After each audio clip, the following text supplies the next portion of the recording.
کارمندان ریاست جنایی فرماندهی امنیه بلخ اینجا در یک بخش دورافتاده شهر مزار کشتارگاه اسب را که روزانه در همین حولی نزدیک به 10 اسب سلاخی می شده است را کشف کردند.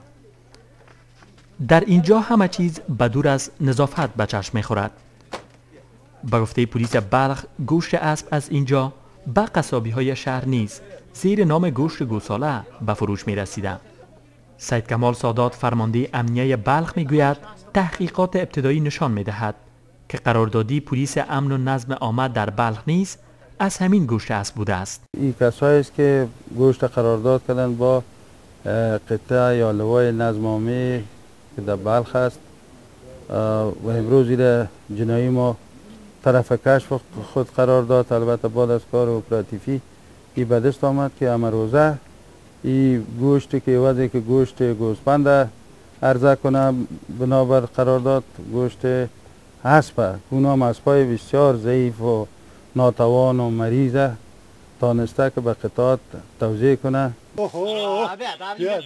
و اما پلیس امن و نظم عامه در شمال با رد این ادعا میگوید تمامی خریداری ها مخصوصا مواد خوراکی تحت نظر هیئت متشکله از این فرماندهی صورت میگیرد.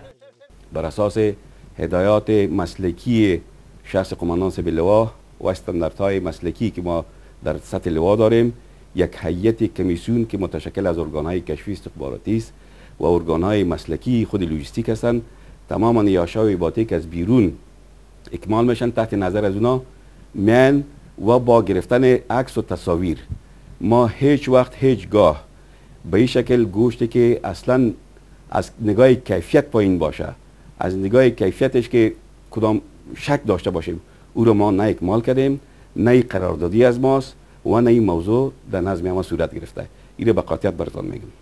در پیوند به این رویداد یک تن از سوی پلیس بازداشت شده و پلیس جنایی بلخ از آغاز ردیابی و تحقیقات برای بازداشت سایر همدستان این قضیه سخن میگوید.